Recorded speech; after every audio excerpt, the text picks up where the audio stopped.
New Diego Martin South Community Center will be officially opened today. The opening ceremony is taking place on site at Senior Street, La Puerta. We're bringing you live coverage on TTT, Talk City 91.1 FM, and on Facebook at TTT Live Online. We take you now to Diego Martin for the opening.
Good afternoon to all.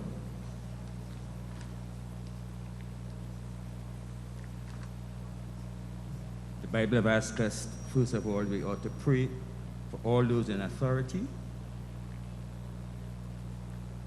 We ought to pray for kings and all that are in authority. The only one who can really fix our country's problems is God Himself. And we pray that God will bless our beloved Prime Minister and our country for His glory. Lord, may your goodness and love be present among us today. Come bless our gathering with unity, hope, and vision. Lord, we pray for unity.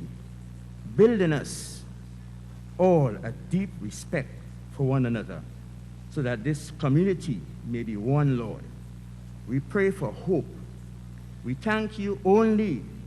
You truly know what we are set out here to do today. We have an idea, a vision, hints, and daily instructions. We have talents, abilities, and time to work. However, only you can see the perfect detail, the end of every beginning, every project, every season, every life. Nothing is ever in vain, for even mistakes and missteps are used for your good. Bless this meeting today and all those present as well, as the lives of those we will encounter afterwards. We thank you. We thank you. We thank you. We thank you for the unity and the love that would be gathered among us as we work together in this community, this beloved area, Father. We thank you that respect and love, most of all, would be our main theme. In Jesus' name, amen. Amen. Thank you. You may have your seats.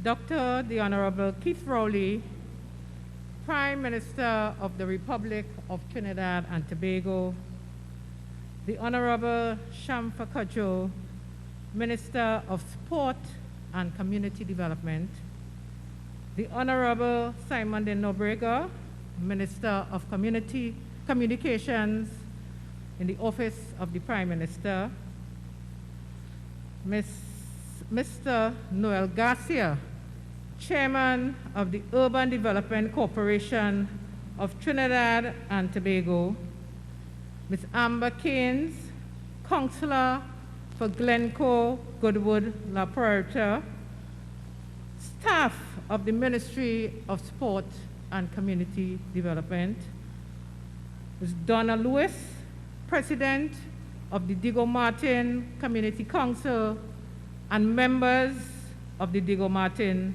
Community Council, Ms. Genevieve Bernard, President of the National Association of Village and Community Councils, specially invited guests, including our community awardees, members of the national public viewing live on TTT, UDCOT's Facebook page, and listening on I-95.5 FM.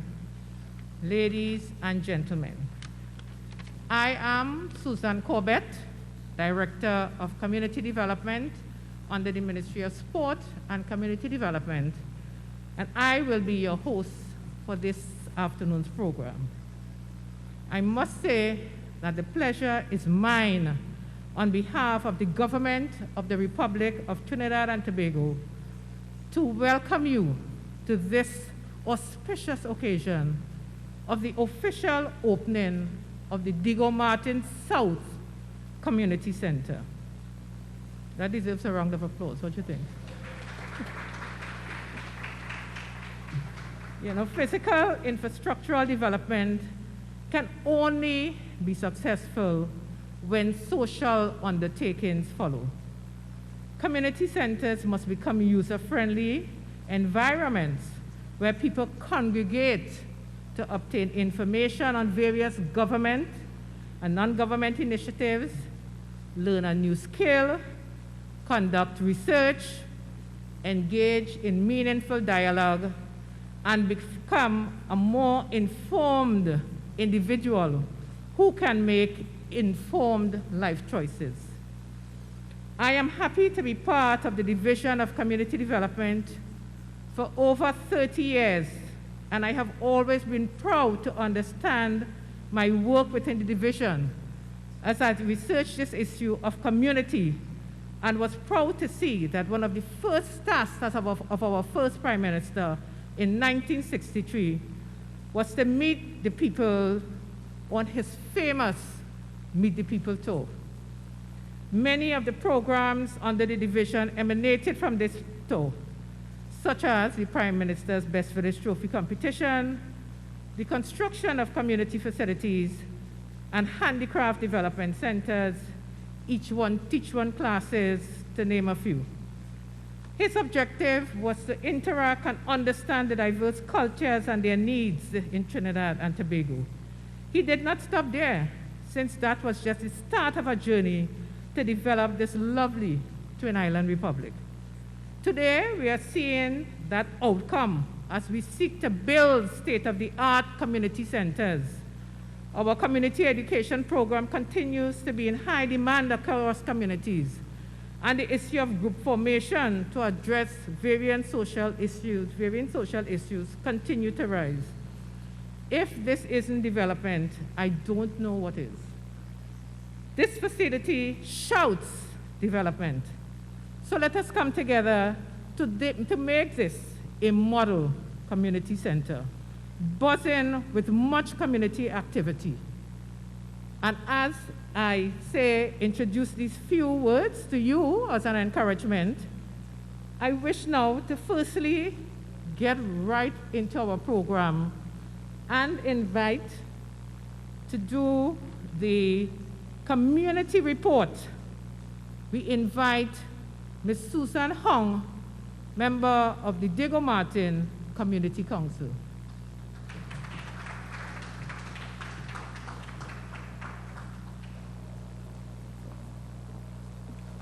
Thank you, Madam Master of Ceremony.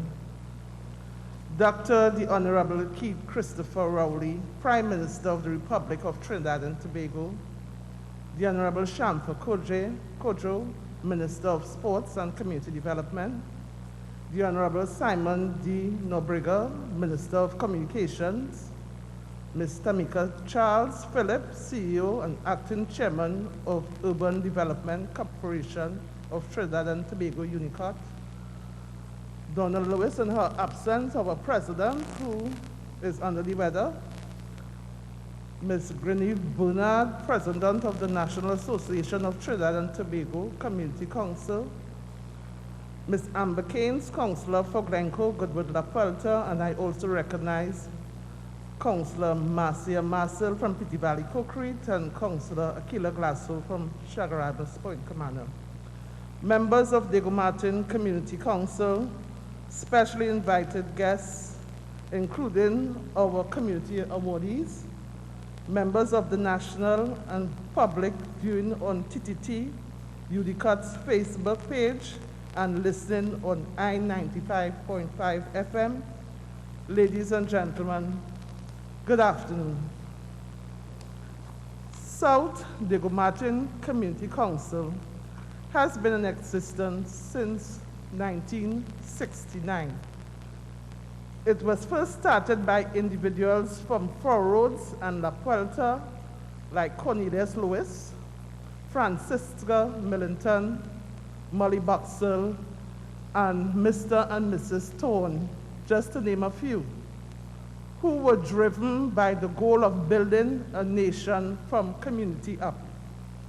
They basically set the council's boundaries by reaching out to people in the community groups in Four Roads, Cuthbert Circular, Union Road, the west side of what is now West Morins, Moncoco, Saganga, Broome Street, Taylor Street, La Puerta, and as far north as Gokul Street. Because membership grew quickly, Ms. Boxell made representation to the Ministry of Community Development on behalf of the council and was granted permission to hold their meetings at Four Roads Government School. The council continued to clamor for a home for quite a while, and their persistence never perturbed until this very piece of land was identified to build a community center. In 1960, a contractor by the name of Mr. Thorne from Four Roads got the nut to build the community center. It was completed in 6 months because the villagers came out, men mixed mortar and women, and put up bricks. The women cooked food and organized drink until the job was completed. I believe that was the easier part. The naming of the building was far greater a challenge. Four Roads contingent wanted Four Roads Community Center as the name. The La Puerta contingent wanted La Puerta Community Center. After much deliberation, someone came up with the idea of South Diego Martin Community Center. That was accepted by all. It remains the official name. Four Roads and La Puerta, as you know it today, is not Four Roads and La Puerta back then. It was not this advanced. Those were the days of Paradise Plum and Bellyful, of salt butter by the pound at Suez, and mousy hops with pudding by the pudding man. A time when Hilo was for basic groceries and Ford for provision, when butter was in style and Starlight Drive-In was the place to go. Our pioneers would have witnessed and in many cases be involved in the transformation of the socio-economic landscape. They would have bumped shoulder with all of us at our main shopping hub at Starlight, where we were outfitted by Santino's, 8 Devil Dog at Royal Castle, and saving the only one bank. They saw jobs for persons at several factories in Diamondvale Industrial Estate, like Elite, Mayfair, YKK, Sunlight, Ceramic Trinidad, Bel Air Garments, Elegant, John Dickinson, Phil Style, and Reed Munzer.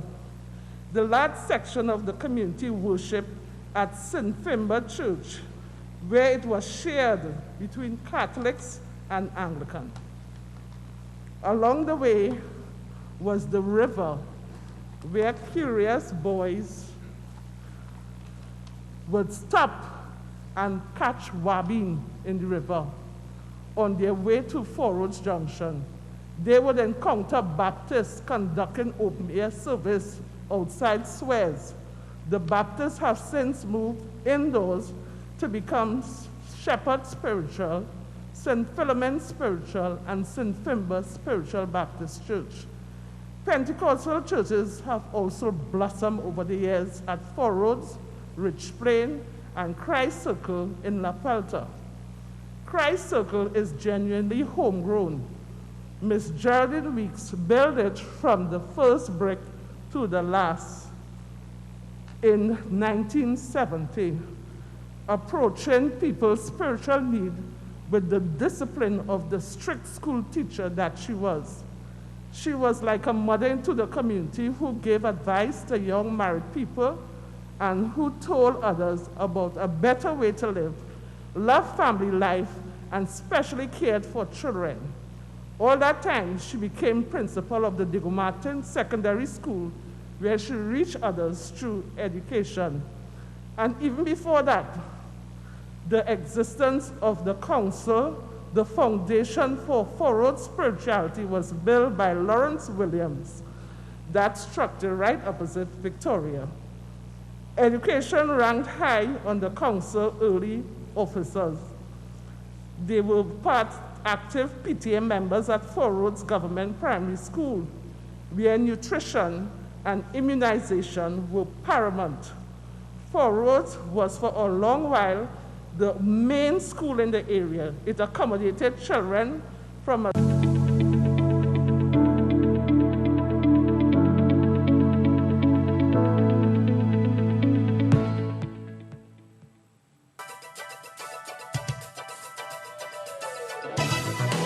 Welcome to this afternoon's Playway Pick 2 and Pick 4 draw, supervised by independent auditors KPMG and presided over by the National Lotteries Control Board. Good luck, everyone. Good afternoon. It's Thursday, 19th November 2020. Welcome to the 4 p.m. drawing of the Playway Pick 2 and Pick 4 numbers. And first we draw this afternoon's Playway number.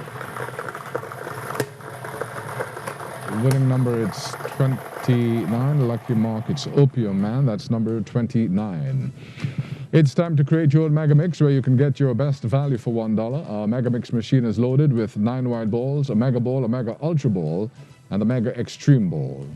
If a white ball calls, you win the base amount of $26 for every $1 played on the winning mark. However, for an additional $1 each on the Mega Mix options, you can win an additional $85 when the Mega Ball calls, an additional $110 when the Mega Ultra Ball calls, and an additional $130 when the Mega Extreme Ball calls. Players, the Playway Mega Mix is your best bet for value. Mega Ball called.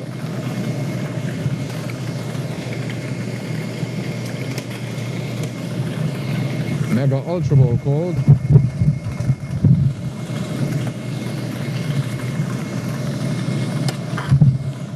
And players, Playway mark number 29, Opium Man, is called along with the Mega Ball and Mega Ultra Ball. Congratulations to our Mega Mix winners. You've won the base payout and the additional Mega Mix winnings. Remember, you can play 1, 2, or all Mega Mix options for only $1. Now we draw this afternoon's Pick 2 numbers.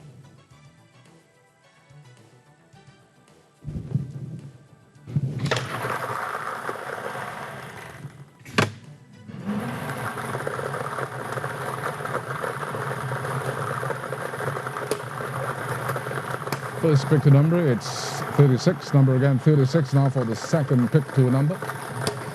And the second pick 2 number, it's 13. This afternoon's winning pick 2 numbers are 36 and 13 in that order. Now for our pick 2 Mega Mania draw. This afternoon we start with the Mega Ball and 2 white balls. If the white ball calls, there will be no extra payout. However, when the pick 2 Mega Ball calls, Players who wagered an extra $5 minimum on the Mega Ball will win the base payout of $2,000, plus an additional mega prize of $6,000 if they matched two numbers in the correct order. You have a Mega Ball.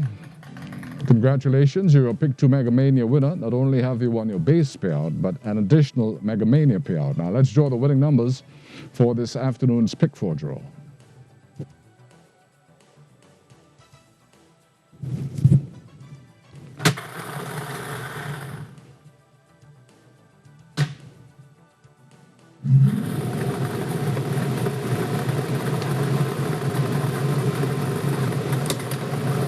First number, it's 5.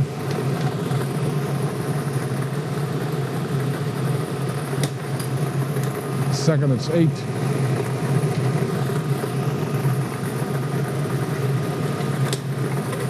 Third, it's 3.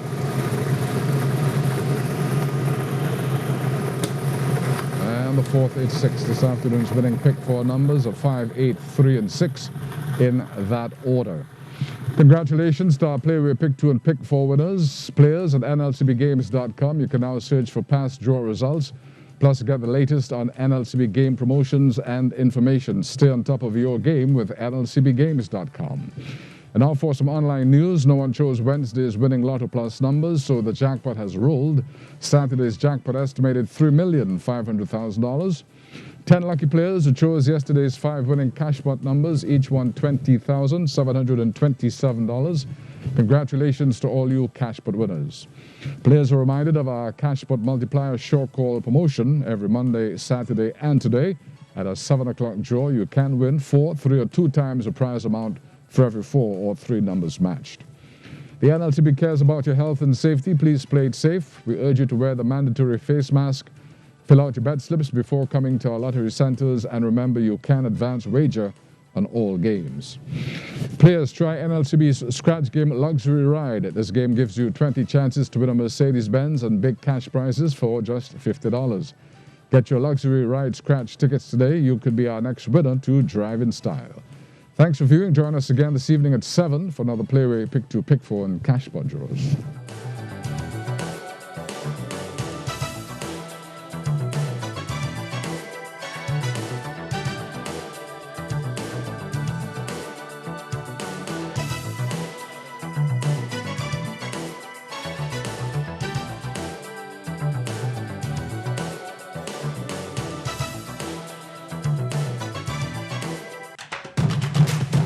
COVID-19 is no game. Wear your mask and practice proper physical distancing when you visit any NLCB Lottery Center.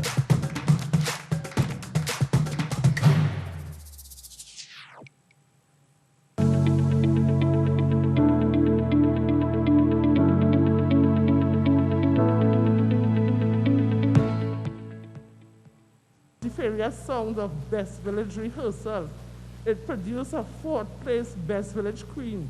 It hosted dancers, exhibition, skits, dramologies, folk singing, and carnival events, and it created community pride.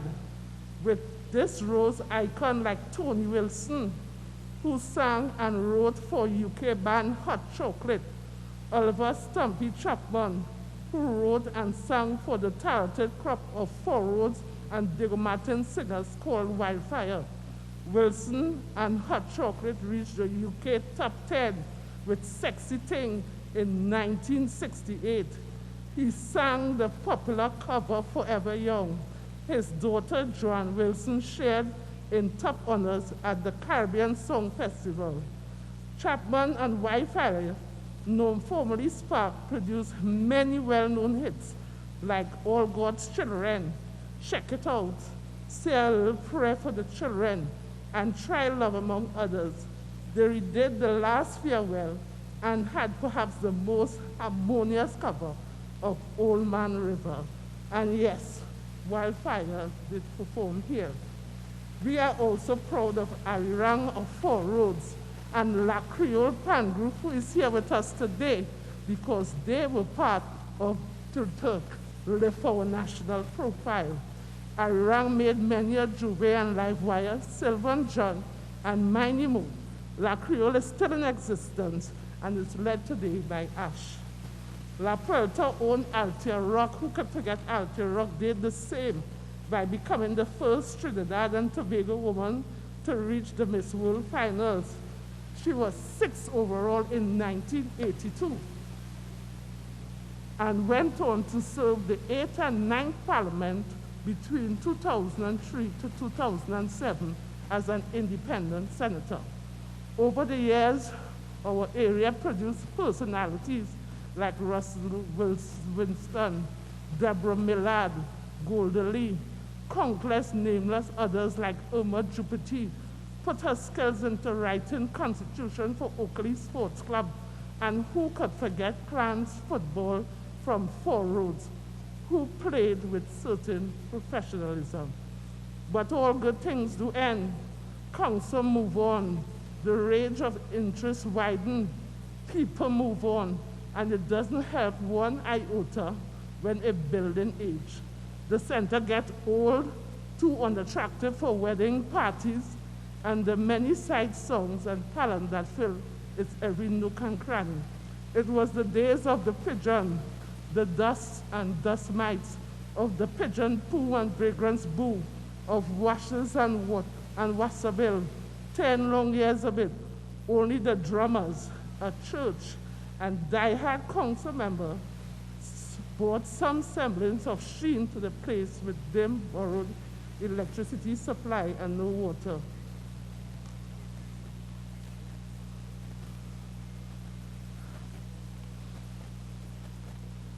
But as it was said before, people change and times change, and indeed it did. We moved from 3 gas stations in the area to 2 modern structures under different owners. Small parlors have flourished and flooded. Starlight shop owners have come and gone.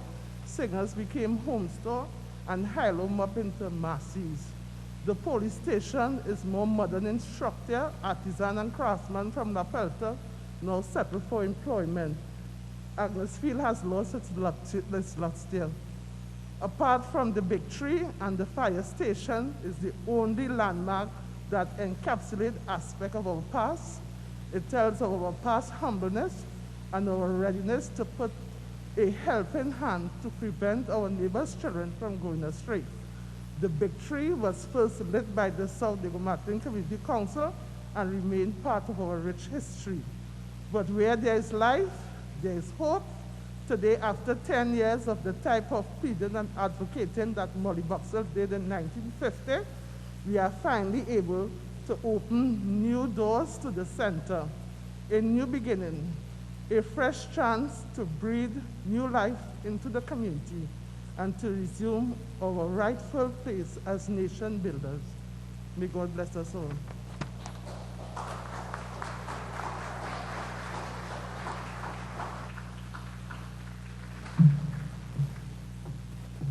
Good. That is development. So, Diego Martin sound good. What you say? They're good. And she couldn't end it. It still have more. Ask her. It still have more. So let me commend the community council for putting together that report. And I wish to inform the general public that we are following all COVID-19 protocols. You notice we have 2 microphones. They will be sanitized after each speaker. And I have my own mic since I'll be speaking more than everybody else. So I just want you all to know we have a lot of sanitizers all over the building, the front. We have sanitizers at this door. We have sanitizers at the table, at the stage. So we are truly equipped for our COVID-19. So now we get into a cultural item from the Bagatelle Angels Performing Arts Theater. They started with a small church group of young, talented children. Auntie Ruth's Easter Bonnet Parade was a part of the walk to success. They decided to take the performing arts a little further. They first got the experience in the Prime Minister's Best Village Trophy competition in partner with the State Performing Arts Network. After that experience, the dancers and drummers were part of the renowned Are We People Theatrical Horizon. That year, they placed second. The experiences birthed their own performing arts network at their home village to expose the talent of our many young individuals. I take pleasure to invite to do a dance Bagatelle Youth Angels Performing Arts Company.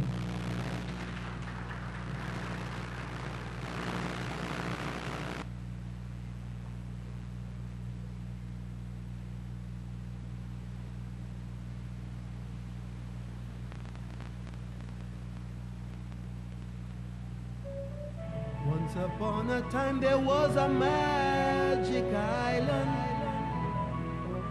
full of magic people. Let me tell you a story about their pain and their glory. Oh yeah. Many rivers flow to this naked eye, bringing fear and pain, but also a brand new style. And of all these rivers that shape this land, two mighty ones move like a sculptor's hand. And today those hands across the land, man, is still landscaping. And there's no doubt we can work it out, there is no escaping. As the river flows, there are those who will change its passage. But every common man got to understand up and send a message. So put up your hand if you understand. Now come, see.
Thank you so much. The Honorable Shamfa Kocho was appointed Minister of Sport and Community Development on August 19, 2020.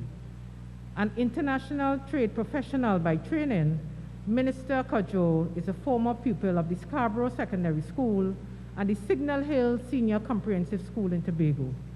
She pursued her tertiary education at the Bethune-Cookman College in Florida, USA, where she graduated with honors with a bachelor's degree in international affairs. She obtained a Master of Science degree with distinction in international trade policy from the University of the West Indies, Cave Hill campus. As the Minister of Sport and Community Development, Minister Kojo is committed to the advancement of the business of sport and the improvement of all communities throughout Trinidad and Tobago. Minister Kojo is an ardent advocate for the empowerment of young women, evidenced by her membership with the Delta Sigma Theta sorority, and as the founder and immediate past president of the Pink Diamond Society for Ladies Incorporated. She is a proud youth activist, having served as a CARICOM Youth Ambassador, a United Nations Youth Ambassador, Vice President and later President of Tobago Youth Council, and a participant in the Regional Youth Parliament Initiative. Minister Kojo is now serving her second term as a Member of Parliament for Tobago West and as a member of the Cabinet of the Government of Trinidad and Tobago. It gives me great pleasure to introduce, to give remarks, the Honorable Shamfa Kojo, Minister of Sport and Community Development.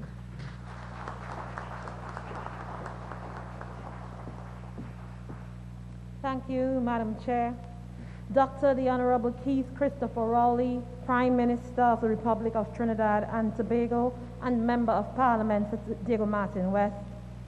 The Honorable Simon de Nobrega, Minister in the Office of the Prime Minister and Member of Parliament for Diego Martin Central. Mr. Sigler Jack, Chairman of the Diego Martin Regional Corporation. Ms. Suzanne Corbett, Director of the Community Development Division in the Ministry of Sport and Community Development. Ms. Tamika Charles Phillips, CEO of UDCUT, and other members of staff of UDCUT. And might I add, our Chairman of UDCUT, Mr. Noel Garcia, thank you for being here. Ms. Akila Glasgow, Councillor of the Diego Martin West. Ms. Amber Keynes, Councillor of Glencoe, Goodwood, and La Puerta. Ms. Donna Lewis, President of the Diego Martin South Village Council, and other members of the Council. Genevieve Bernard, President of the National Association of Village and Community Councils. Special awardees, specially invited guests, members of the Diego Martin South Community and Environs, members of the media, ladies and gentlemen, a hearty good afternoon. Diego Martin South, a hearty good afternoon. All right. It's indeed a pleasure and a privilege to celebrate with you this afternoon as we open the doors to your spanking new community center. Look at her. Over 8,000 square feet of brilliance and beauty. A tribute to the residents of Diego Martin South who have gone before us, and an investment in those who are here, especially the little children and the generations to come. This facility replaces the structure which was built in 1960, which only had an auditorium, a kitchen, and a little computer room. This new building boasts of other amenities like a gym. You have a kitchen once again, you have an AV room, you have a training room, computer room, laundry area, and the list goes on and on and on. Talk about delivering to the people what they truly deserve. I am pleased that when this government first entered office in 2015, we made a conscious and deliberate decision to place specific focus on investing in the people of this nation, despite the state of our financial situation, whether through social support, access to education, opportunities through business and sport. The focus had been and continues to be on the holistic development of every citizen, creating opportunities for personal and professional growth, strengthening families, rebuilding and restoring every nook and cranny of this country, community by community. We talk about a new hospital in Roxborough, new sporting complex in Maruga, world-class sporting facility in Mahaika, or airport expansion, which is taking place now in Crown Point, Tobago. We speak about the new hospital that was built in Arima, and right around the corner you have the Diego Martin Regional Sporting Complex, and the list goes on and on. Despite our financial challenges, we continue to plan, we continue to invest, we continue to build, we continue to deliver, not for ourselves as a government, but for you, the most valuable resource of our nation, the people of Trinidad and Tobago, and most of all, the generations to come. Ms. Corbett would have said earlier, you're good. I say, Diego Martin, you are good and getting better. This government is on a roll, and COVID or no COVID, it is our business to deliver, so that when we come out on the other side, we will be better poised and more firmly positioned to lead the charge and take our rightful place among the Caribbean group of nations. So today, I stand before you, beaming with pride as we deliver Community Center number 45. I want to say again, and since we first entered office in 2015, I stand before you, beaming with pride, as we open the doors of Community Center number 45, and we are working on more community centers. You see, community centers are sought by every member of parliament, community activists, village council, all lobbying for communal space. Community centers continue to be an essential focal point for residents to meet, plan, advocate, and implement initiatives, projects, and programs in the best interest of the community. They play a critical role in keeping residents informed, giving them the opportunity to participate in and influence the decision-making process, and to contribute to matters relating to their self-determination and self-government. We use community centers to host programs in capacity building, in skills development towards improving the socioeconomic status of each and every resident. These centers are little engine rooms for education, innovation, entrepreneurship, and for unification of all the people of Trinidad and Tobago.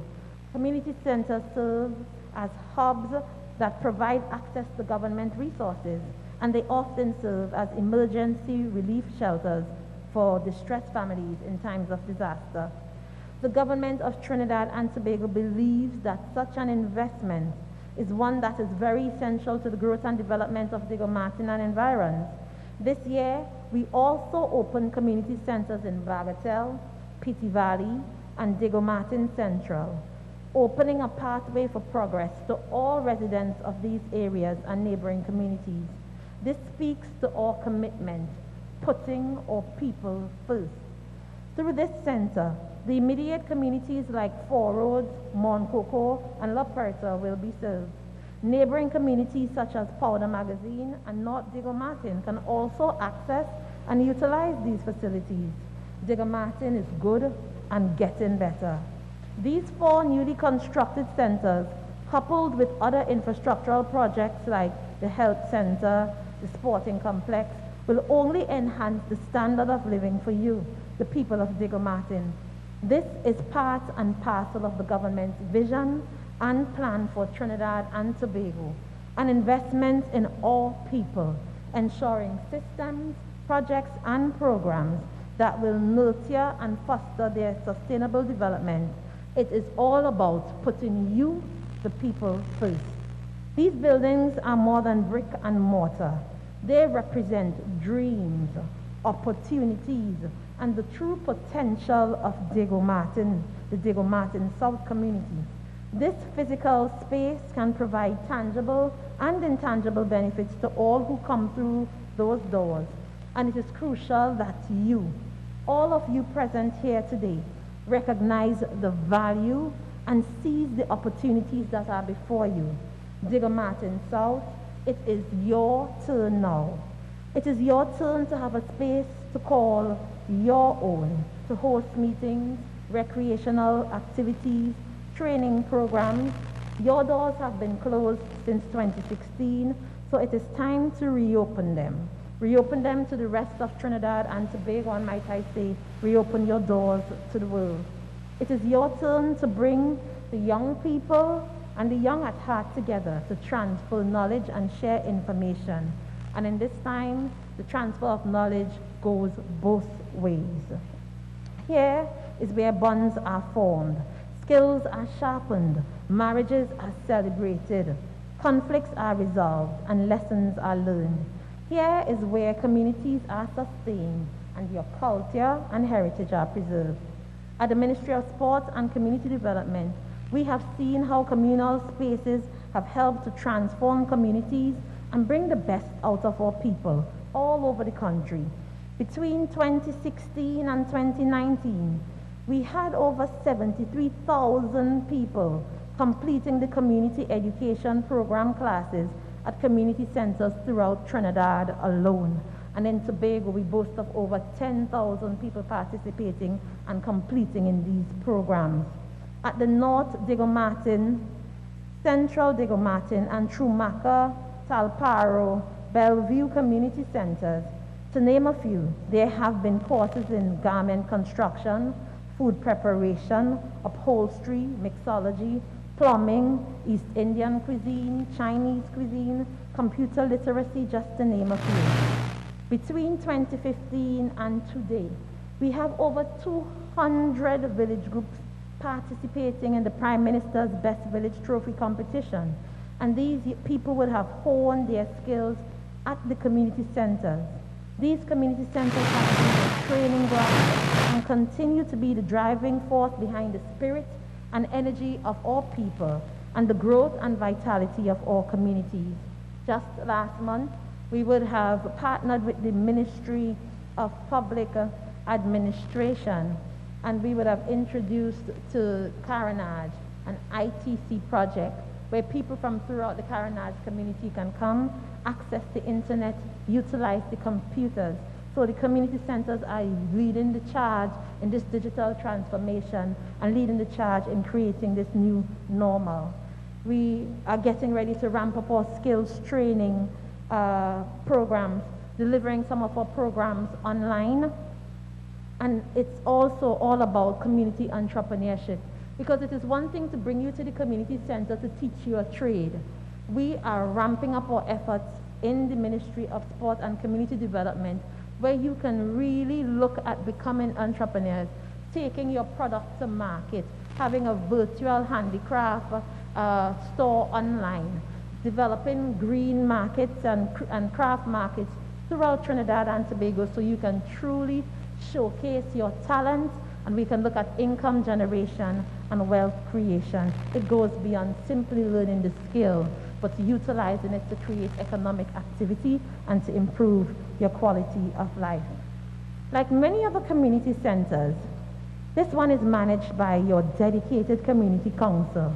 I must commend your village council, the members of your village council, who have still executed many activities, including hamper distribution, treats for the children, sports days, and so on, despite the absence of a community center. And I am advised that they are anxiously awaiting the handover of this center today, because they have already started planning their annual senior citizens dinner and their after-school homework operation. I wish more community councils would take a page out of your book. Far too often, communities cry out for a community center, and after the handover is done, they seize the keys, and you can't get the keys from Miss Uris or Miss Vida. The community center stays closed. It is our business to deliver the community center. It is your business to work with the stakeholders in your community to bring programs to the community, to keep the doors of the community center open so that you can serve everybody, both the young and the young at heart. We have to have programs in these community centers that would bring young people and really make them feel a part of the community. So that is what it's all about in going forward. So I want to call on you to use this space, utilize it, use it wisely as an engine room for true growth and development of your community. Serve all, people of all backgrounds, ages, and ethnicity. And I charge you to handle this community center responsibly. Pay attention to utilizing the different resources, your utility bill. Way too often we have people going home and leaving the lights on, leaving the water running, and so on. So we call on you to take charge, to take responsibility for this community center that we have entrusted in you. So today, as we entrust this community center to you, we hope that you will take good care of it. As you look around at this center, it is undoubtedly one of the most stunningly designed, spacious, and modern centers. Therefore, it falls on you, the people of Diego Martin South, this community, to be true custodians and guardians of this center, to ensure that it is properly managed and maintained, that you are environmentally conscious, that you conserve energy and water, introduce recycling. I challenge you to protect this new center so that it can be passed down from generation to generation. I want to take this opportunity to thank all the stakeholders who worked diligently to bring this project to help us to bring this project to where it is today and make it a complete success. The staff of the Ministry of Sport and Community Development. I want to recognize especially UDICAT, UDCAT continues to deliver with a very high quality. And we in the Ministry of Sport and Community Development are very thankful for this partnership over the years that allows us to deliver on time, and to deliver with the type of sophistication that the people of our communities deserve. I want to say special thanks to UDCAT, to the contractors who had worked diligently on this project. Thank you, thank you, thank you. To every resident here, we thank you for your efforts. We thank you for your patience. You have waited 4 years, and we look forward to working with you hand in hand as we take the community, the residents of Digger Martin South, to the next level of their development. I thank you. May God bless you, and may God bless our nation. Thank you very much.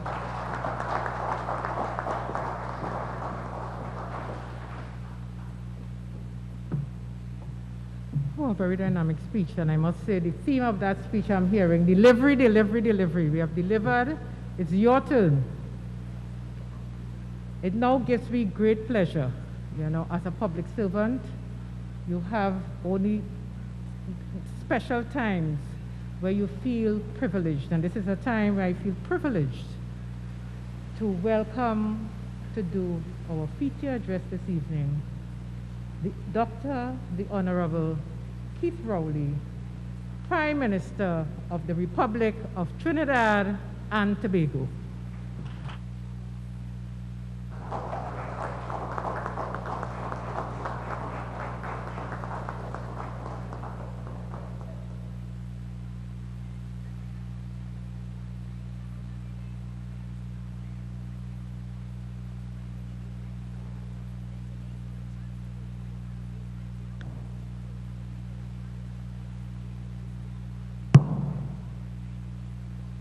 Thank you very much, Our Lady of Ceremonies, this Thursday afternoon here in Four Roads, South Diego Martin. Permit me to acknowledge my cabinet colleague, the Member of Parliament for Tobago West, Minister of Sport and Community Development, Shampa Kojo, my other cabinet colleague, Member of Parliament for Diego Martin Central, Mr. Simon de Nobrega, who is the Minister of Communications in the Office of the Prime Minister, Mr. Noel Garcia, Chairman of UDCAT, Urban Development Corporation of Trinidad and Tobago, probably the busiest construction agency in the country. And the person who is in charge of the day-to-day operations, acting CEO, Mr. Mika Charles Phillips. And we have with us this evening, or we should have had with us, but I must recognize them, Ms. Donna Lewis, President of the Diego Martin Community Council, Ms. Genevieve Bernard, President of the National Association of Village and Community Councils. We have with us as well the Chairman of the Diego Martin Corporation, Mr. Sigler Jack, leading his team of councillors, including our own councillor for this area, Councillor Amber Keynes, and other councillors from elsewhere in the Diego Martin area. I would like to also acknowledge all our specially invited guests, not the least of whom is our friend Jacob here. Is that Jacob here? That used to be Mr. Valley's right hand. Jacob, welcome, Jacob. And Krishna Salik, who has been with me for, Salik, how long? 40, 45 years? 35 years? 25 years? It looks like 40. Salik is my assistant, and other members of staff in the Office of the Member of Parliament, Miss Marilyn Duncan is here with us as well, and I acknowledge them this time in particular because, as you know, constituents, you have not been seeing much of me in the constituency. I could own up to that. You have not been seeing much of me in the constituency. Reason being that I have been operating in semi-isolation. I'm one of those people who acknowledge that COVID is not a hoax. I've lost my very close neighbor only 2 weeks ago. And I do everything to try to be with you, even though I'm not with you in the constituency. I want to be with you in Trinidad. So I work at home most of the time, and I try to avoid opportunities for being infected. I had canceled this function. It should have been held on Sunday, and I had to cancel, and I had second thoughts about having it at all. But eventually I agreed to come for two reasons. One, I knew that you are a very disciplined people, and you would come and be as you are here now, following to the letter the protocols of the Ministry of Health. And two, that you, the people of Diego Martin South, you have waited so long for this facility. 40 are we built in the last 6 years? You waited so long that you really should have an event like this to receive it from the rest of the taxpayers of Trinidad and Tobago. They've been a very patient people. But Diego Martin people have to be patient, because many of you have come from far. Diego Martin is probably the most migrant of communities in Trinidad and Tobago. There's probably no place in this country where somebody has not come from and ended up in Diego Martin. And I characterize that more than any of you. I had a very famous and loving constituent in Covine. Unfortunately, she passed away. She was a centurion. She passed away not too long ago. And she was very lucid up to very close to the time of her passing. And I could remember sitting with her at that age, and she would tell me about coming into Diego Martin as a 17-year-old and living in the cocoa fields of Covine, because Diego Martin was in fact a very strong agricultural community. But that was a long time ago. Today, Diego Martin is probably the most densely populated valley in Trinidad and Tobago, and of course the hills themselves are also populated.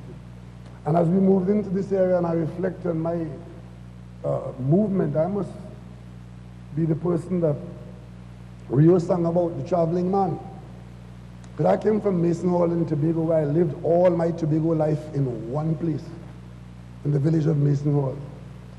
And then at age 19, just over 19, I came to Trinidad to live, because I used to come as a child before.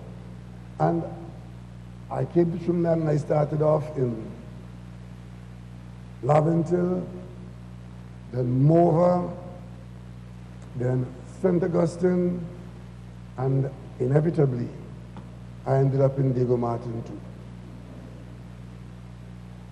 And I must tell you that I love this country. I love my place of birth in Mason Hall in Tobago. But I also have a special love for Diego Martin. Because when I came in here and I met all of you, the thing that struck me most was that you behaved as though I was always here with you, and I was a part of you. And for that, I'm very, very grateful, very thankful for that. And eventually, I became your member of parliament. And I observed how Diego Martin has been developing. It has almost completely lost its agricultural flavor and has taken on the image of a town. And we have been working towards that by improving the community along the way. And as Member of Parliament, I have worked with a plan. And the plan is systematically to bring to this community the facilities that were either insufficient or totally absent. And as we bring those facilities into this valley, this populated valley, and the hills around, you who live here, your children and your grandchildren, you would have been experiencing or anticipating an improvement in the quality of your life. We have worked on the road. We have extended the highway a bit. We built a crossover on the highway to make it safe. Carnage had one school overcrowded, boys and girls overcrowded by about 200 in the same school. We got the Carnage Boys School built, so Carnage has a new primary school for boys and there's one for girls. Diego Martin, you got a new Diego Martin Boys RC. And when the children come back out to school in January, as I hope we will be able to come back out with some of our children at least, Diego Martin Girls RC, your new school, is waiting to receive you. We've had in Diego Martin recently the opportunity to open a center like this in the north, Bagatelle, fine modern facility. And today we're doing a similar thing here in Diego Martin South. We have built in the valley the last and the best sporting complex in the country. And it's only the COVID that has us here this evening, because normally most of the young people would have been in there or around there enjoying a facility and what it brings with respect to their quality of life. Not too long ago, some of you, the UDCOT staff, of course, and others, we had the opportunity of opening what some call a mini hospital in Diego Martin, but it's only the Diego Martin Health Center. But it provides from dental care to eye care, virtually everything you could get in a mini hospital. And the Diego Martin Valley, the population of the Diego Martin Valley is now being afforded to them that quality of healthcare in the valley. And of course, at an earlier time, we opened the Carnage Health Center, which is now in full use, and we are close to completion of the construction of a police station in Carnage. These are developmental items, specifically not for an individual, but for development of the community. That's what the focus is. And I could not help but mention that we have completed the West Park Savannah, which many people say is the equivalent of the Queen's Park Savannah in the West, not as large, but just as useful. And many people from the southern part of the constituency and other areas can now go out into what was abandoned area, but valuable real estate, kept for public use. And today we are having the use of the West Park Savannah, which is only a walk from this area. And of course, construction is well advanced to be completed by the middle of next year. Finally, the Diego Martin Regional Corporation will have its corporation head office and will come out of the two old houses deep inside of Diego Martin. You will have the newest and the finest regional head office, and you will be the only corporation that is sharing your head office with a bank, because that head office is being built in conjunction, in private partnership with FCB. And of course, when you leave here to go to the Carnage, or Carnage is coming to you, you will no longer have to go through the hoops and the tangled web of trying to get through the dangerous traffic. We're building the overpass and the improvement of the connection of the northern artery and the east-west artery, and you'll be able to turn left or turn right safely, at least for next year Christmas. So ladies and gentlemen, these facilities have all been built over this period of time with the expectation that whether it's hell or high water, the quality of life of the people of Diego Martin continues to get better and better. And that is why today, Diego Martin is still probably viewed by most as the most attractive part for anybody to live in Trinidad and Tobago.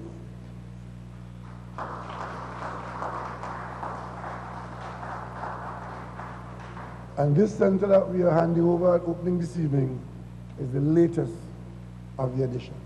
There are one or two things to come in that development program, and I hope that they do not take too long. I hope I get them done before my time is over.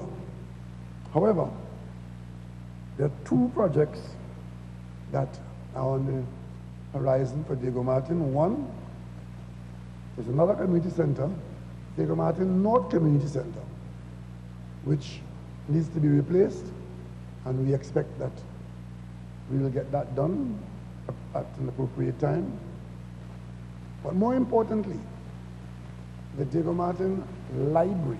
There is to be a library to be built in the Diego Martin Valley. And that library is not just be a place where you store books and go to get books to read. It's going to be Diego Martin's connection to the digitalized Trinidad and Tobago. Look forward to that. That is a project high up on the priority list. And when that is over, all of you can say with one voice that Rowley and do nothing in Diego Martin. Ladies and gentlemen, this area is very dense. The population density is so great and the land is so fully utilized that we would have liked to have added to the list of things I just mentioned one or two or three early childhood centers, because you need them. But you know why you haven't had any yet? We just cannot find any place to build one. Would you believe that? We've been looking. We just cannot find. So far we're close to identifying a possibility of one place to get one in the West.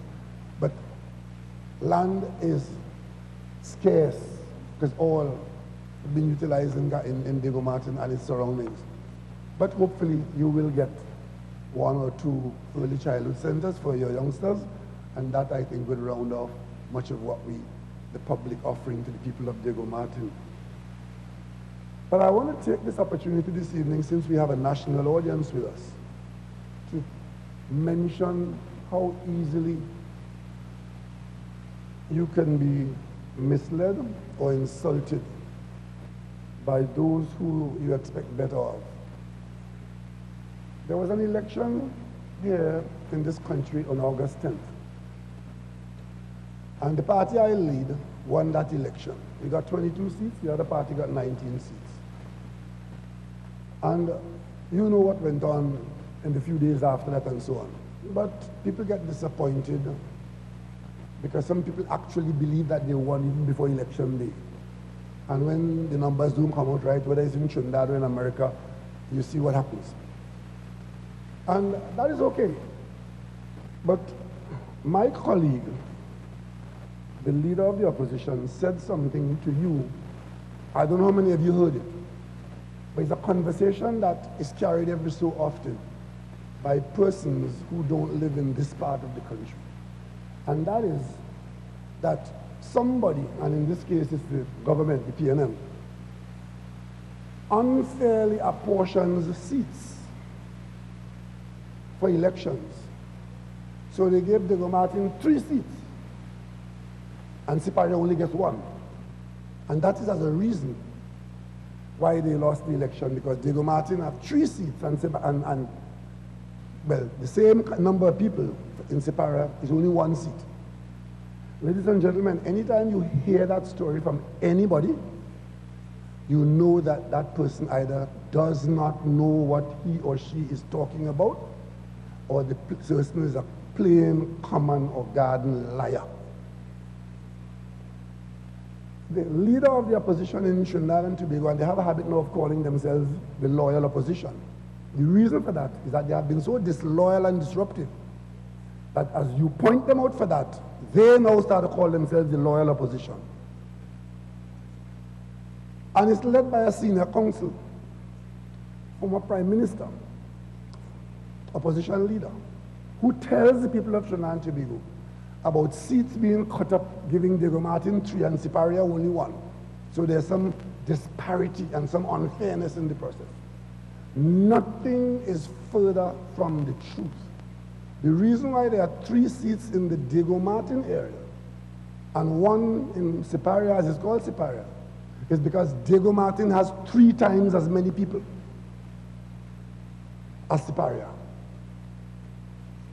And there's our constitution, a word that should be known to the opposition leader. Our constitution, not the government of the day, the constitution established an independent body called the Election and Boundaries Commission.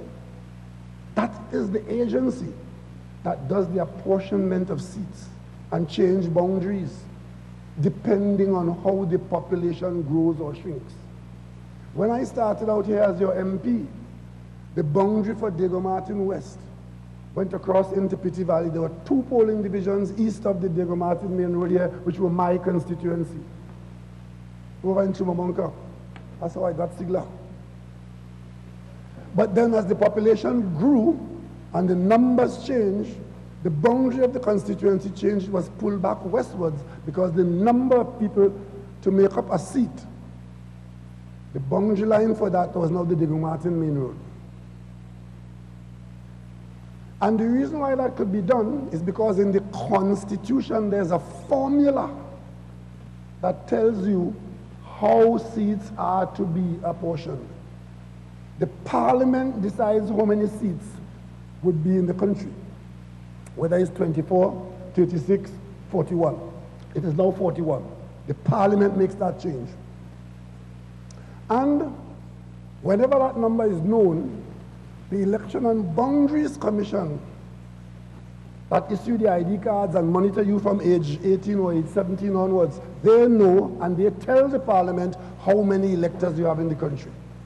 Whether it's 700,000, 800,000, 900,000, 1 million, they report that to the Parliament. But the formula says, to know how many persons should be in a seat, you divide the number of electors by the number of seats. And that gives you an average.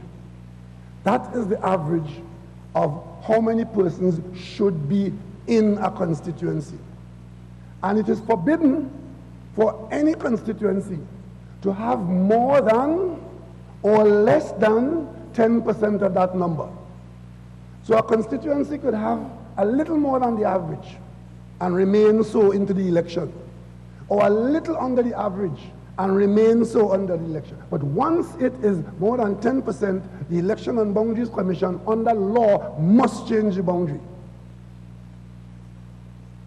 And those boundary changes, it's like a waterbed. You know, you sit down on one side, it's going to swell on the other side. Because if you take up, when they took 2 from me here, Diego Martin Central got 2. And then Diego Martin Central probably take 1 from Diego Martin East. Today, Diego Martin East is now Diego Martin Northeast. And that's how it goes. So you have to ask yourself, why would a senior counsel who was a prime minister of this country, who would have received these Election and Boundaries Commission reports in the Parliament and accept them in the Parliament and go into an election 11 times and lose and come out and tell the people the reason why you lose is because the PNM gave Diego Martin 3 seats and give Siparia 1 seat. That is the kind of leadership that they offer you. But the kind of leadership that I offer you in Trinidad and Tobago today in this pandemic is one of truth. Leaders must start to tell the people the truth in this country.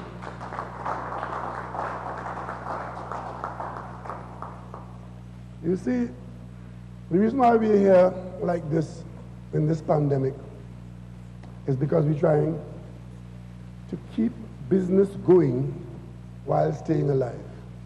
This is a very unusual period. It happened only 100 years ago that lives were so exposed to a virus that we have to do all the things that we are doing now. Simple things they are, but important things they must be. But we cannot just throw our hands up in the air and say, we're in a pandemic, so therefore, let's wait and see what's going to happen when the pandemic ends and we get back to living the life we used to. We have to live during the pandemic. We are living with the pandemic. We hope to be alive after the pandemic. We got some good news in the last few days that at least 2 of the big companies in the world preparing vaccines have reported that they have got good results on the trials, and there are 2 companies now actually actively preparing vaccines for distribution in the very near future. It doesn't mean next week. It doesn't mean before Christmas. It doesn't mean Carnival, because there's no Carnival.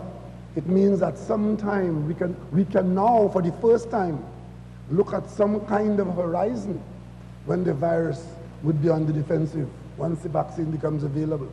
Your government has made substantial payments into the international grouping on the WHO to be able to access the vaccines as soon as they become available. And I may tell you now, it won't be available for everybody at once because they can't make the billions of vaccines required, but there'll be an orderly process of distribution among the countries of the world where your country stands proud as one of them. And when we get it in the country, there'll be an orderly distribution to the most vulnerable first, and then we spread it down to the population until eventually we have enough coverage where the virus, hopefully the vaccine will be successful in rolling back the virus and its effects on us. And that brings me to the point of suburban Diego Martin. Most people in Diego Martin spend a fair amount of their time in Port of Spain. We're on the edge of the city of Port of Spain. Diego Martin geographically is to be viewed as a suburb of Port of Spain. You go there to work, you go there to shop. In fact, in my constituency in Diego Martin West, we only have 1 secondary school, no government secondary school. The reason being that most parents in Diego Martin West have been sending their children to Port of Spain schools. And the Port of Spain school district has been able to absorb those children because Port of Spain has been severely depopulated over the last few decades. If you look at the number of people who live in Port of Spain now as compared to who lived there 30 or 40 years ago, you will see that the city of Port of Spain has been losing people. And from a school standpoint, much of the school space in the Port of Spain school district comes from as far as Carenage, the hills of Diego Martin, the valleys of Diego Martin.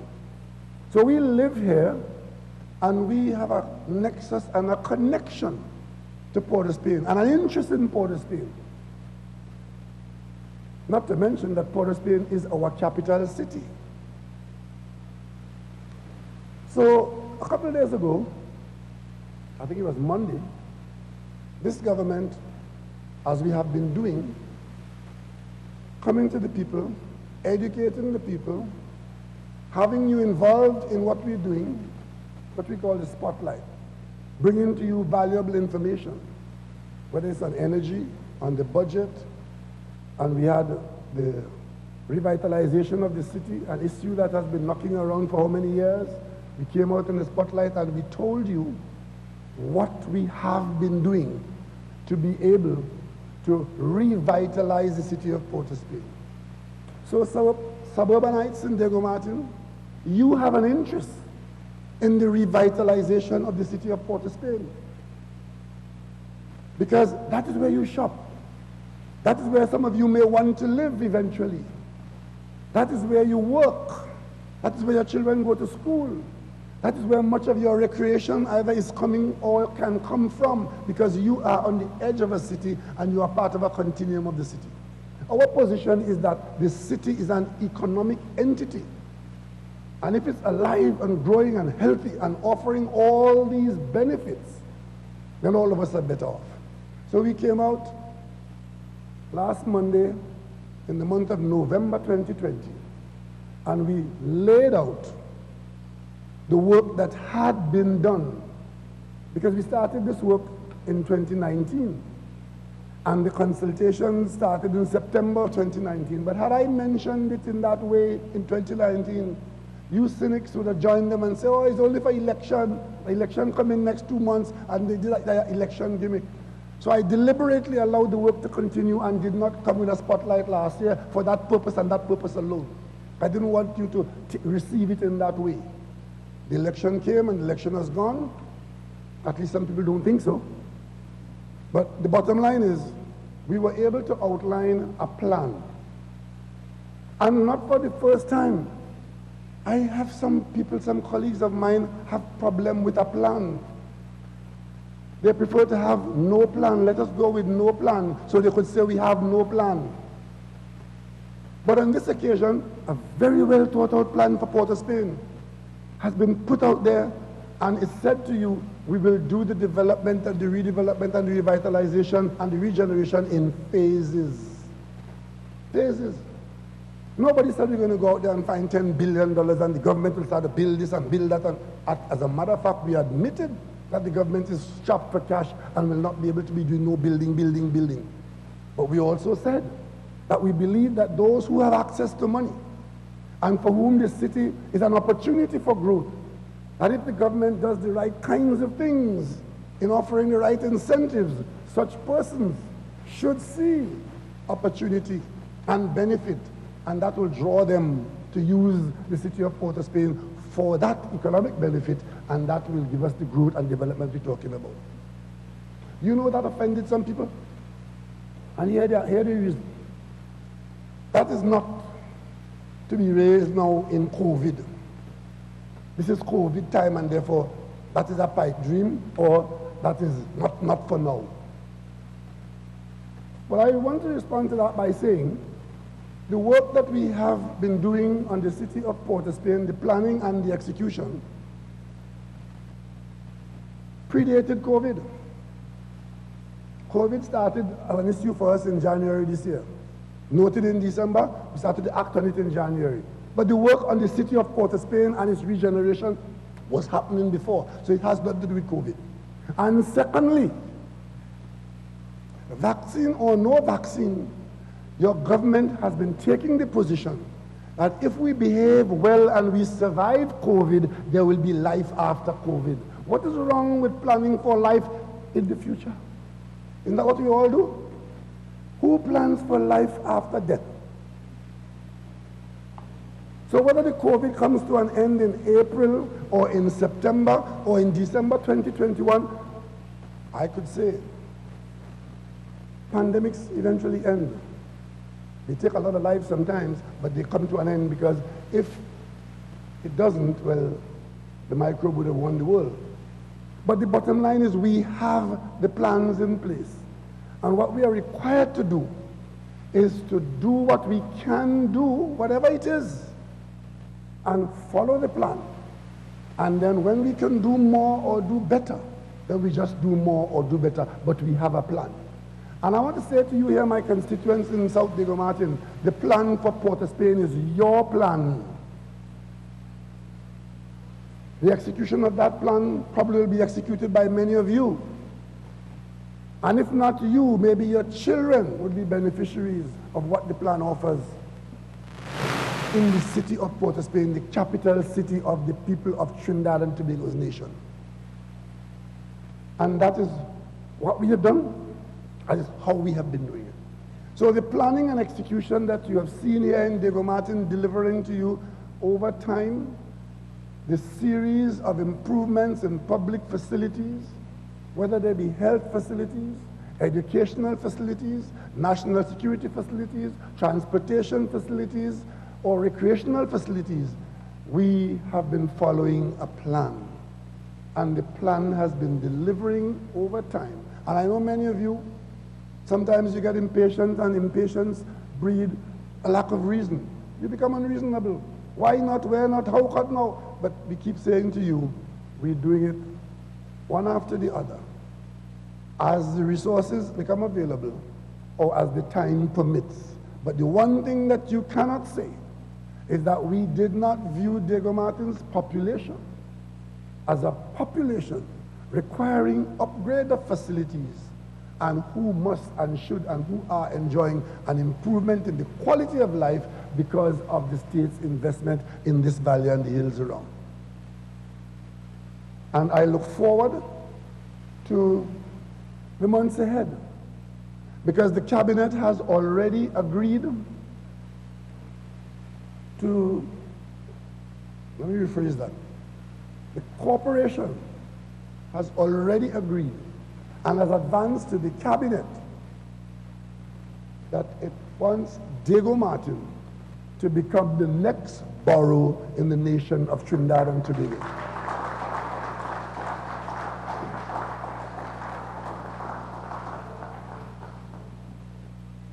We have received your recommendations and steps are being taken to accept it. So in 2021, there are to be 2 new boroughs in Trinidad. You'll have the borough of Diego Martin and the borough of Siparia. And as I mentioned that,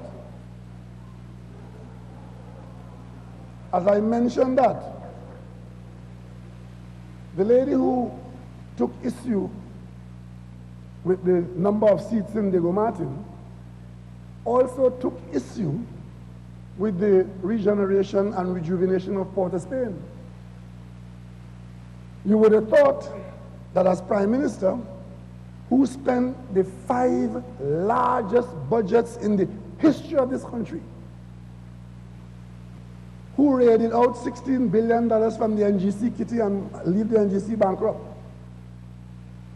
she would have kept quiet when another Prime Minister comes after and is threatening to do with far less than she squandered in her 5-year term, that she would have kept quiet. But no, like the misinformation about the seats and elections, she went on to say that the government is only developing one set of people in the country. And let me say that this evening to Mrs. Prasad Bisesa, time to stop that dog whistle foolishness of race and division in Trinidad and Tobago. Stop it.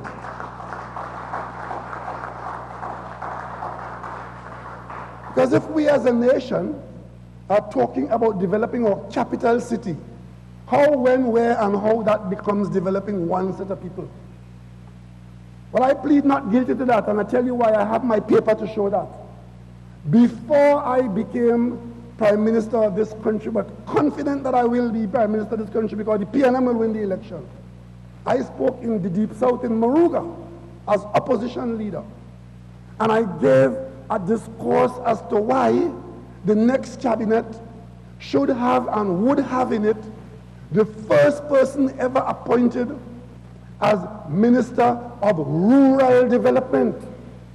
This government which I lead and the one before are the only governments in the history of this country where at the cabinet there is somebody who has the portfolio for rural development.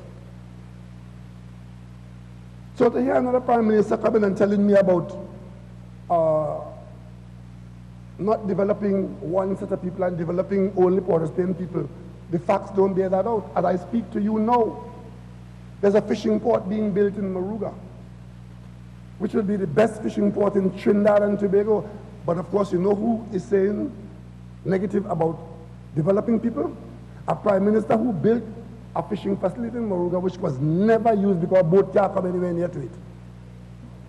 Millions of dollars spent in Moruga on a fishing facility that not a boat ever come near to it. Because all it was about was awarding a contract to build a structure on land. And once they award the contract and get what they get from the contract, that was the end of that. This government is building now a facility in Moruga which will be the major fishing facility in this country. We're on our way to Toko for development. We just, in July, opened a $94 million agro park in the said Moruga. And I can point to a number of other developments. We're talking now about the redeveloping in Port of Spain. Work has started in San Fernando. The San Fernando waterfront project has started. Skinner Park is under reconstruction. And of course, I didn't mention Tobago. Because the quality of life for the people of Tobago is better than most in Trinidad. So where is this talk coming from? That you come to the nation and talk about cleaning up the city, revitalizing the city, encouraging the private sector to build assets in the city. So young people could talk about owning and earning or renting an apartment in the city of Port of Spain. And that draws a comment about developing one set of people. We will do well in this country to avoid people like that. We will do well to avoid conversations like that. We will do best in this country when we accept our anthem as our instruction that every creed and race finds an equal place. We'll do well.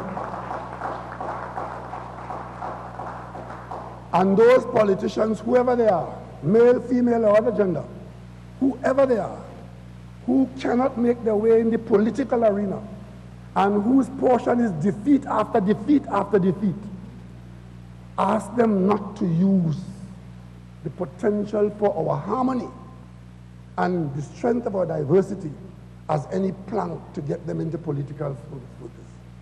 If you're a failure, you're a failure. If you ain't good, you ain't good.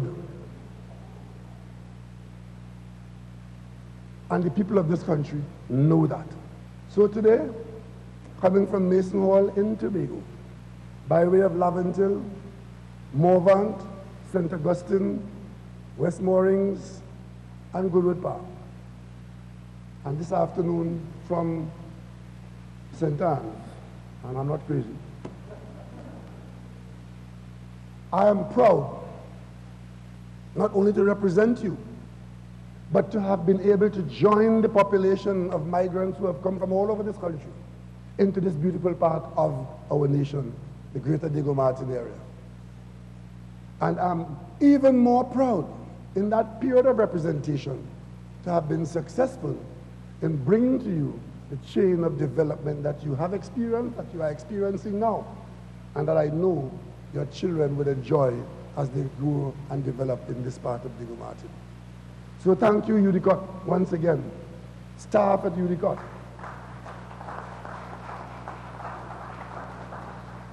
My apologies, Mr. Garcia, for disturbing you at those weird hours of the night. I know your wife would understand. And I want to congratulate the professional staff in UDCOT, because many of you don't know them personally. I myself don't know them all personally. But the work gets done because our new generation of youngsters are working in UDCOT and they are doing a fantastic job.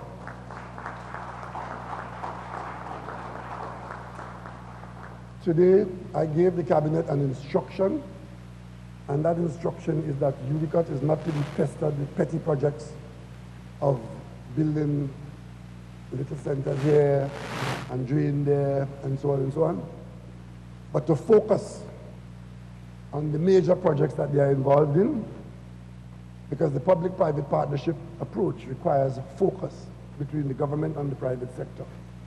UDCOT now has on its portfolio 2 hospitals. Port of Spain General Hospital, major block, 540 beds, UDCOT. Roxborough Hospital, UDCOT. Focus on that. And what we have identified in the city of Port of Spain, and we have not identified putting anybody out. And all those who know of a method of making omelette without breaking the egg, let me know, please. Because the biggest conversation in some quarters from some moronic expression is to tell Port of Spainese people, the government coming to move all you. Well, Port of Spain people, East Port of Spain people, please move if the government come to move you. Because if you don't move, that means you'll stay in this squalor for another 40 years. You might like that, but your children wouldn't like it. And I say the same thing to C-lots. If this PNM government come to tell you move, it's because you want to improve your condition and to make the best of the location that you now occupy. I want to remind the UNC, when I was Minister of Housing, with this same Noel Garcia who was Managing Director of HCC, we went to begin to rebuild the Duncan Street, Nelson Street area to modernize it, because a lot of those buildings had in fact become obsolete. And the living conditions in there were substandard, and we went in there to do the modernization. And these same people told them not to move. And I warned the people of Duncan and Nelson Street, if you follow them and the foolishness, they will leave you right there. They came into government for 5 years and left them right there. And the people of Duncan and Nelson Street, still where they are, same place, in whatever difficulty they were in. And the only time they will move up and out of those conditions is when this government comes to them, does the social survey, see what has to be done, and set about to do it in the best way affordable by the people of Trinidad and Tobago. I was amazed to see a member of parliament with a social survey report and trying to use that as a political battering ram to tell people who are to benefit, people who are earmarked to benefit from the findings of the social survey, that this is a document that comes in the mailbox to say that government coming to take your land. Let us, in 2020, and more so in 2021, ignore that kind of folly and focus on what can be done in this country, COVID or no COVID. When you leave here, as you used to do before, and go to other countries for vacation, because you find the place nice, you find the people living in good conditions, you like what you see in there, and you come back here to badmouth here. The reason why their place is like that, for you to like it, is because they have done some things that you don't want to do here. And the first thing is to be disciplined. And you wouldn't think that our watchwords are discipline, tolerance, and production.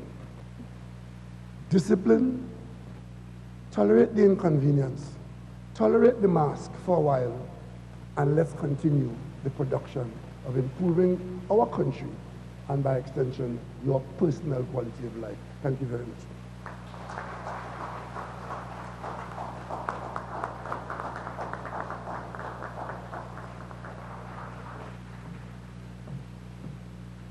Thank you, Mr. Prime Minister. We are now fully informed.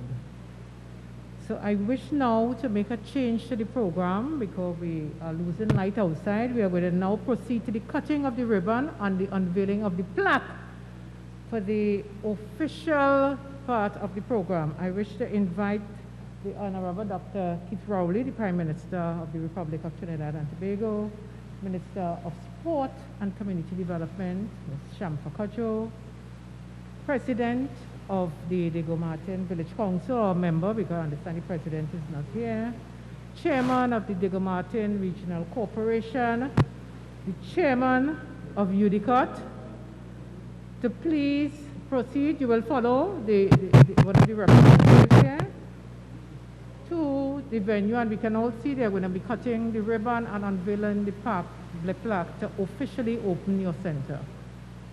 So could we kindly proceed at this time?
let me let the council members sit.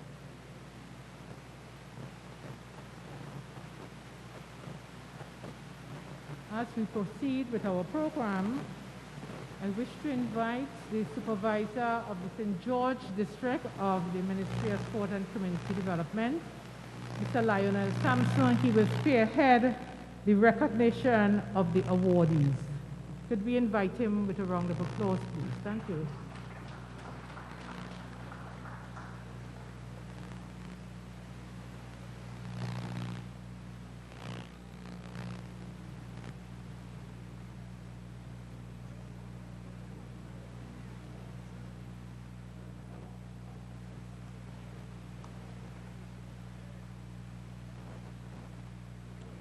Dr. the Honorable Keith Crowley, Prime Minister of the Republic of Trinidad and Tobago, Mr. Shamfa Kucho, Minister of Sport and Community Development,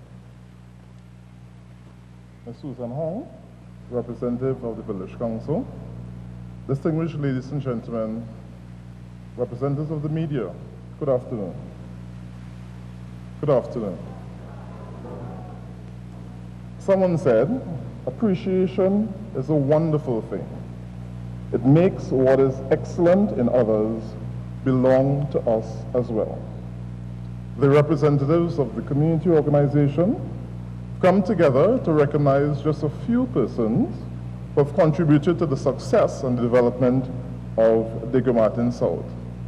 And it's their pleasure at this point in time to present to the wider community and national audience a few of these distinguished unsung heroes of the soil. To be guided, awardees, you will step to the front and you will receive your award and remain for the photo op at this time. The first awardee, Molly Boxill, a founding member of the Diego Martin South Community Council. She was the first secretary elected. Not an ordinary note-taking secretary, she was a go-getter and very outspoken.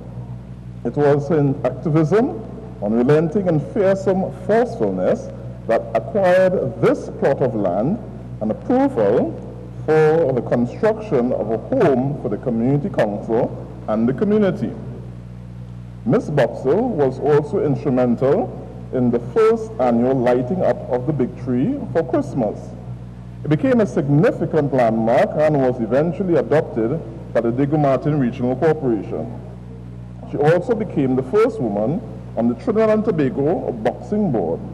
For all her excellent work, Ms. Boxill was given a national award in 2005, the Hummingbird Medal Silver. Ms. Melba Boxill, daughter, received the award on her behalf.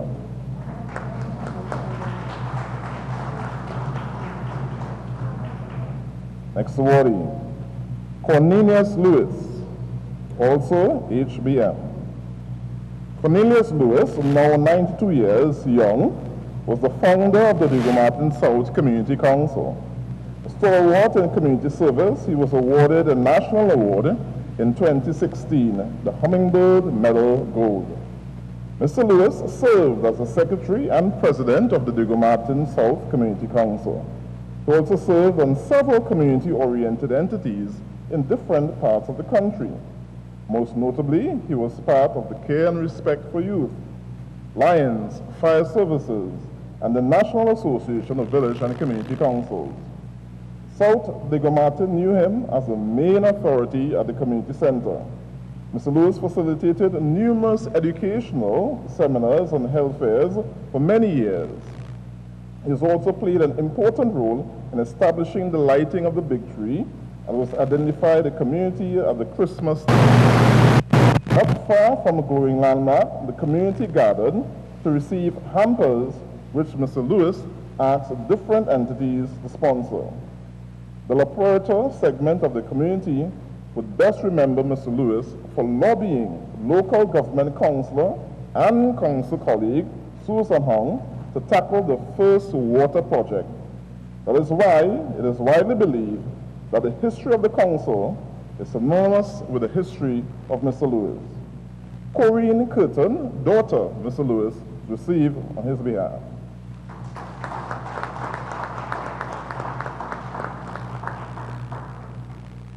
Tony Wilson. Tony Wilson, son of the soil, singer, songwriter, and musician who shot to fame with the British band Hot Chocolate in the 1960s and 70s. Tony got into music at the age of 16. His first group involvement was with Soul Brothers, who had 3 singles. In 1963, he recorded for Decca Music with The Souvenir. They did a cover for Louis Christie, How Many Teardrops. Wilson then collaborated with future Deep Purple producer Derek Lawson, a fine run of singles for the Soul Brothers, the New Soul Brothers, and Derek Lawson Statement. This led to collaboration with Errol Brown on the cover of the Plastic Ono Band song, Give Peace a Chance. RAK Records snapped up Wilson Brown, as they were known to write for Julie Felix, Mary Hopkin, Herman Hermit, before releasing their first single as a Hot Chocolate called Love is Life in July 1970. Wilson sang and played bass guitar in this British funk setup. They co-wrote Love is Life, Emma, Brother Louis, and You Sexy Thing. Love is Life became a #6 hit that set the pace for Hot Chocolate's early 1917 single. Tony went on to a solo career with songs like Only What You Steal, I Like Your Style, Sad Day in Africa, and his memorable cover, Bob Dylan's Forever Young. Joan Wilson, his daughter, received on his behalf.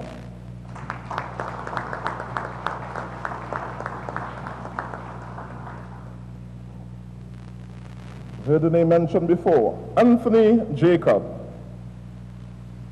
Anthony Jacob, another founding member of the Martin South Community Council, he played no less a part in the other pioneers with a commitment and dedication to any role he took on. He was a key foot soldier in bringing together the needs of the community's transformation. Mr. Jacob worked assiduously with Molly Boxell, Cornelius Lewis, of the infrastructure, public utilities, and development programs. He helped identify and serve those most in need within the community. His excellent record-keeping skills serve well in general administration of the council. We salute Mr. Anthony Jacob.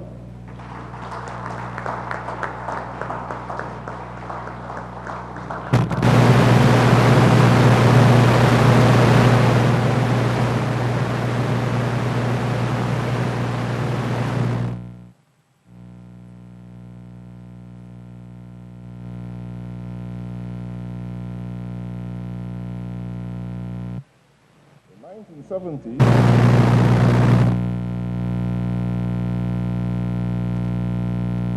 security and cooperative. She had responsibility for the status and problems of women. In fact, she was described as a civic-minded activist who showed untiring devotion to such issues. Not surprisingly, she was made chairperson of the Commission on Equal Opportunity for Women.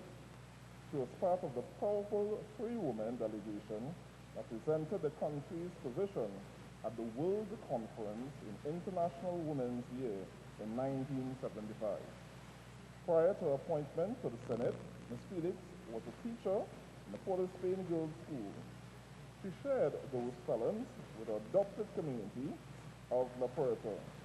Yes, you heard the Prime Minister speaking with those who journeyed from near and far to come to Diego Martin. And so, up to her time of departing at the age of 92, Mr. Brian Felix, son of Ms. Ruby Felix, is receiving the award on her behalf.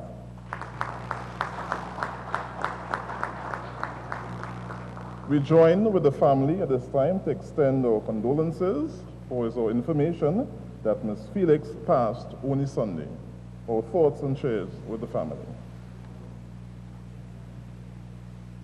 We are guided to make presentations at this time to our dignitaries, and so we'll allow the representative to step forward.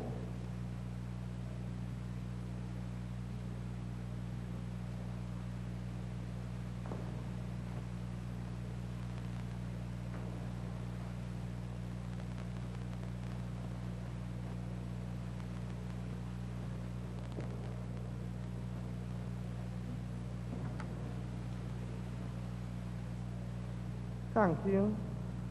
On behalf of South Diego Martin Community Council, it's an honor and a privilege to share this token of appreciation to none other than Minister Shampa Kocho, Minister of Community Development and Sports.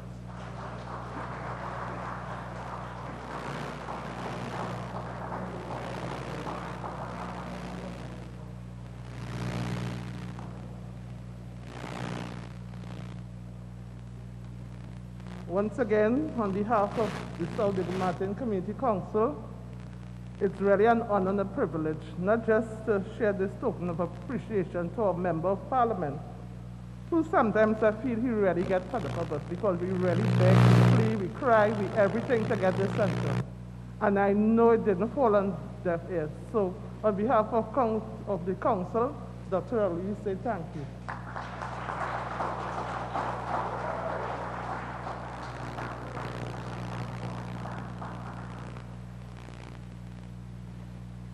Thank you.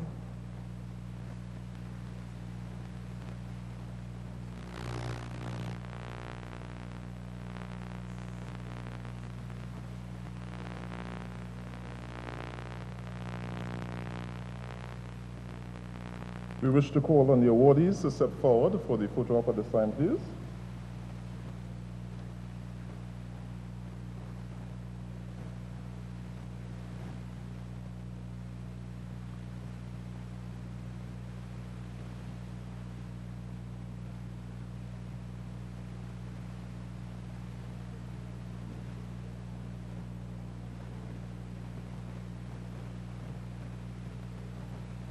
We also invite the members of the head table.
You heard mentioned before, we now invite Ms. Joanne Wilson, daughter of the awardee, Tony Wilson, to come and do her song at this time, please. Let's put hands together for her.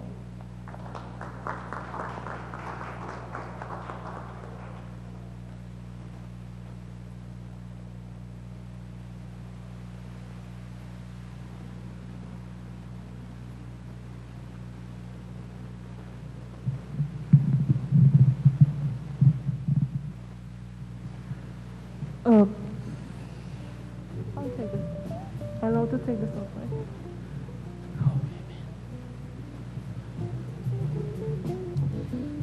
A pleasant good afternoon to the Right Honorable Dr.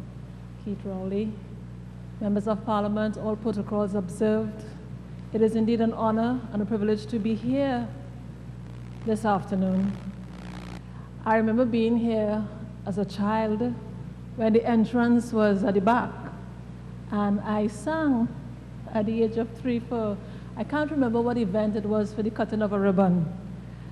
And I'm here all these years later to do it again.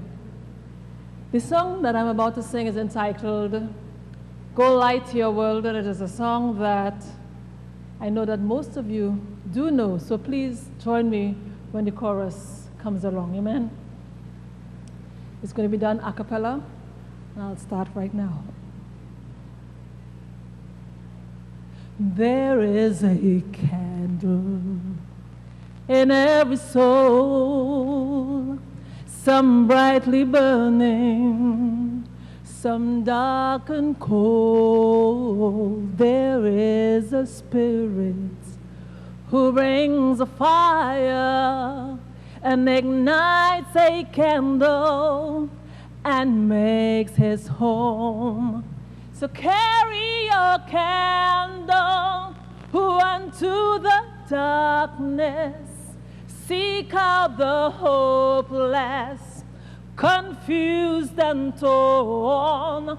Hold out your candle for all to see it, and take your candle, go light your world. Take your candle, go light your world. Frustrated brother, see how he's tried to light his own candle some other way. See now your sister, she's been robbed and lied to, but she still holds a candle without a flame. Carry your candle unto the darkness, seek out the hopeless, confused and torn. Hold out your candle for all to see it, and take your candle, go light your world. Take your candle, go light your world. We are a family whose hearts are blazing, so let's raise our candles and light up the sky, praying to the Father in the name of Jesus, who make us a beacon in darkest time. Carry out,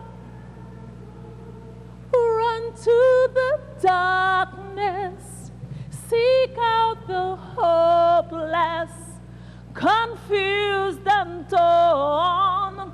Hold out your candle for all to see it, and take your candle, go light your world. Take your candle, go light your world. Thank you.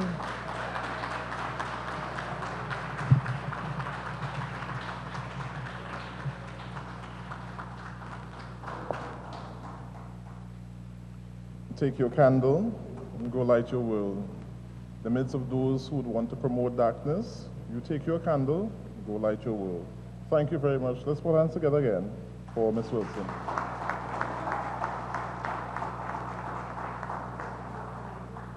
I wish to take leave at this time. It's my privilege to call back to continue the sharing the Director of Community Development and Chairperson for this afternoon, Ms. Susanna Colbert.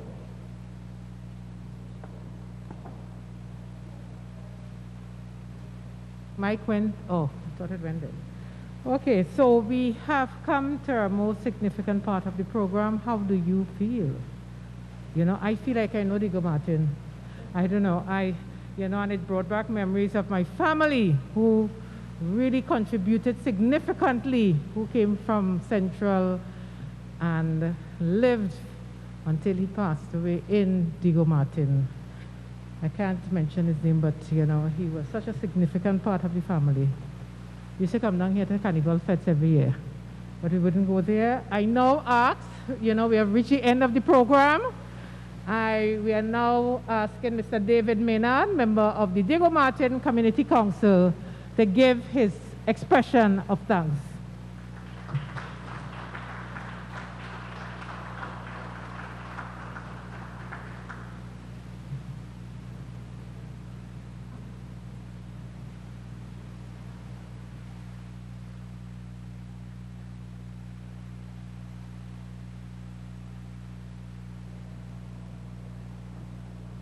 Good, everybody. Protocols observed. This is a full and complete list of persons to thank for their part in improving our lives through service on the community council as officers and service to the community and community council as teachers, mentors, service providers, public servants, sponsors, and etc. All 60 years of them. From Mr. Nathan Thorne, who started the council with his wife Sylvia on the flambeau in his home and died building the center, to those awarded today, from Granger and the many who generated a bustling atmosphere of communal activity, to current members like Claudette Rollo and Tracy Ann Benoit in the engine room. But in the interest of time, we'll mention just a few and cut it down considerably. So, let's first and foremost thank our distinguished guests for being part of this occasion. The Prime Minister of the Republic of Trinidad and Tobago, Dr. the Honorable Keith Christopher Rowley, Member of Parliament for Diego Martin West. The Honorable Shamfa Kojo, Minister of Sport and Community Development and Member of Parliament for Tobago West. Honorable Simon de Nobrega, Minister of Communications in the Office of the Prime Minister and Member of Parliament for Diego Martin Central. Ms. Suzanne Corbett, Director of the Community Development Division, and other members of staff at the Ministry of Sport and Community Development. The CEO and other members of staff of UDICOT, Mr. Sigler Jack, Chairman of Diego Martin Regional Corporation, and I suppose its first mayor down the road. Ms. Amber Keynes, Councillor for Goodwood, Glencoe, La Polta. Akelia Glasgow, Councillor for Chaguaramas, Carenage. Ms. Marcia Maslin, Councillor for Cookery. Thanks all. Your vision shows in the modernization and development of this area, which is serviced by South Diego Martin Community Council. It shows in this remarkable facility, which dwarfs the original structure in aesthetics, footroom, and potential for use. Thanks to Mr. Krishna Salik, who has been liaising with the service providers on an ongoing basis. Special thanks to UDICOT and all contractors, the staff of the Ministry of Sport and Community Development, especially the community development officers, Mr. Sampson, Ms. Noel, and Ms. George, who have been instrumental in maintaining our lines of communication in this venture. They really pressed forward despite many, many challenges along the way. To our awardees and performers, you epitomize the talent, community spirit, and pride of the people from Gokul to Westmoreland and Union. To the media and other specially invited guests, thank you for witnessing the relaunch of our not so humble anymore abode, which the community can't wait to use. Thank you all once again, and we wish that you travel in mercies after, I suppose, refreshments and touring the facility. Thank you.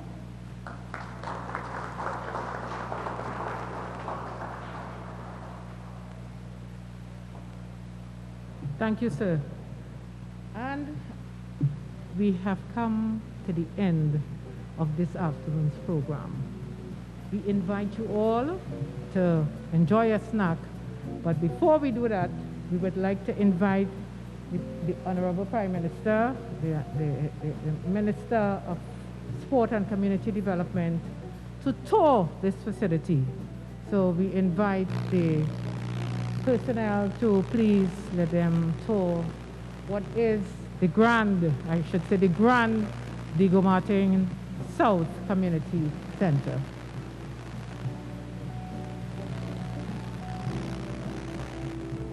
And all invited guests will be treated to a light refreshment as you go through to the servery. I think it's to the servery when you leave. So could you give yourselves a round of applause? I think we had a successful afternoon.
That was the opening ceremony of the new Diego Martin South Community Center on site at Senior Street, La Puerta.